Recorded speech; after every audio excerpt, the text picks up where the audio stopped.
కాంగ్రెస్ పార్టీలో ఏదైనా కమిటీ ఎంపిక జరిగే సమయంలో కొత్త రూల్స్ వస్తాయి. కానీ అన్ని సందర్భాల్లో ఆ రూల్స్ అందరికీ అప్లికబుల్ అవ్వవు. ఇప్పుడు అలాంటి రూల్సే వచ్చాయి.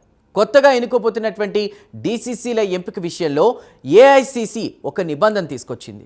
ఇప్పుడు అదే హస్తం పార్టీలో హాట్ టాపిక్గా మారింది. ఇంతకీ ఏంటా నిబంధనలు, ఎందుకు చర్చనీయాంశంగా మారాయి? ఆ వివరాలు తెలుసుకోవాలంటే ఈ స్టోరీ చూడాల్సిందే.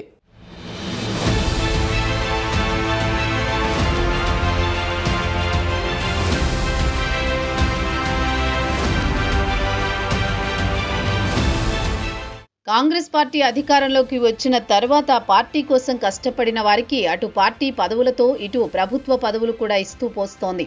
అయితే ఇప్పటికే పార్టీ పరంగా పార్టీ వైస్ ప్రెసిడెంట్లు, జనరల్ సెక్రటరీల నియామకం జరిగింది. ఇంకా వర్కింగ్ ప్రెసిడెంట్లు, సెక్రటరీలు, అధికార ప్రతినిధుల నియామకం చేయాల్సి ఉంది.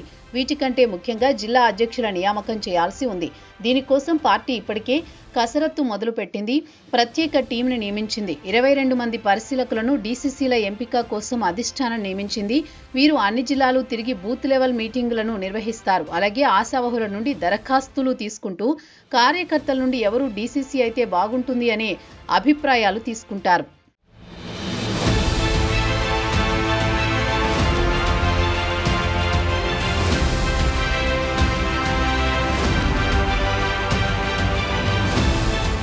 అయితే డీసీసీల ఎంపిక విషయంలో అధిష్టానం ఆచితూచి అడుగులు వేస్తోంది. ఇందులో భాగంగా పార్టీ కొత్త నాయకత్వాన్ని ఎంకరేజ్ చేయడానికి కొత్త ఆలోచన చేసింది. ఇప్పటి వరకు 5 ఏళ్ల పాటు వరుసగా డీసీసీలుగా చేసిన వారికి మరొకరు మారు అవకాశం ఇవ్వకూడదని డిసైడ్ అయ్యింది. ఎమ్మెల్యే, ఎంపీగా, ఎమ్మెల్సీగా పోటీ చేసి గెలిచి ఓడిన వారికి సైతం డీసీసీలుగా ఇచ్చే అవకాశం లేనట్టు సమాచారం. ఇలాగే పార్టీకి చెందిన ప్రజాప్రతినిధుల బంధువులను, సన్నిహితులను కూడా డీసీసీకి అవకాశం లేదని స్పష్టం చేసింది.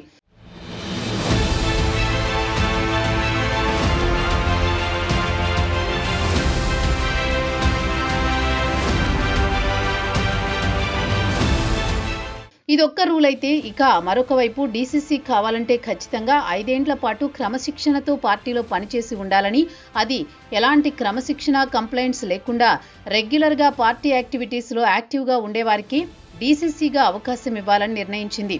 ఒకవేళ ఈ రూల్స్కు లోబడి కాకుండా ఎవరైనా డీసీసీగా అవకాశం ఇవ్వాలని దరఖాస్తు చేసుకున్న పరిశీలకులే నేరుగా వారి దరఖాస్తును తిరస్కరిస్తారని పార్టీ తెలిపింది. ఇక డీసీసీ నియామకాల్లో ఎస్సీ, ఎస్టీ, బీసీ, మైనార్టీలకు, మహిళలకు మొదటి ప్రాధాన్యత కల్పిస్తామని పార్టీ తెలియజేసింది. దీంతో పాటు 3 ఏండ్లలో డీసీసీ పదవీకాలం పూర్తి కాని డీసీసీలకు పదవీకాలం పొడిగించే అవకాశం ఉన్నట్లు సమాచారం.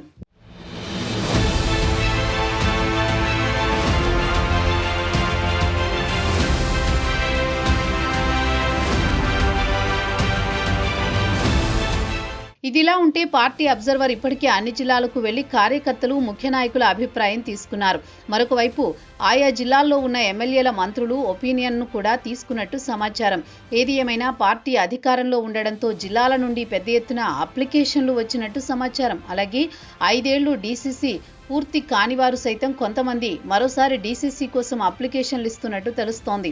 ఎమ్మెల్యేగా పోటీ చేసి ఓడిపోయిన వారు, అలాగే ఎన్నికల సమయంలో పార్టీలోకి వచ్చి ఎన్నికల్లో పోటీ చేసి ఓడిపోయిన వారు, ఎన్నికల కంటే ముందు పార్టీ విడిచి వెళ్లి ప్రభుత్వం ఏర్పాటు తర్వాత వచ్చిన వారు సైతం డీసీసీలు కావాలని కొన్ని నెలలుగా ప్రయత్నాలు చేస్తున్నారు. కానీ అధిష్టానం కొత్త రూల్స్ పెట్టడంతో ఒక్కసారిగా డైలమాలో పడ్డారట. మరి హస్తం పార్టీలో రూల్స్ పెట్టడం కొత్తేమీ కాదు, బ్రేక్ చేయడము కొత్తేమీ కాదు అనే చర్చ పార్టీ వర్గాల్లో జరుగుతోంది. పార్టీ ఆ సమయానికి పార్టీ అవసరాలకి తగ్గట్టు నిర్ణయం తీసుకుంటుందనే చర్చ ఉంది. మరి డీసీసీల నియామకాల కోసం హస్తం పార్టీ పెట్టిన రూల్స్ ఇప్పుడైనా పూర్తి స్థాయిలో అమలవుతుందా? అనుకున్నట్టే రూల్స్ ప్రకారం నియామకాలు జరుగుతాయా, లేదా యథావిధిగా ఈ సమయానికి సీనియర్ నేతల ఒత్తిడి మేరకు జిల్లాలో అవసరాల మేరకు నియామకాలు జరుగుతాయో చూడాలి.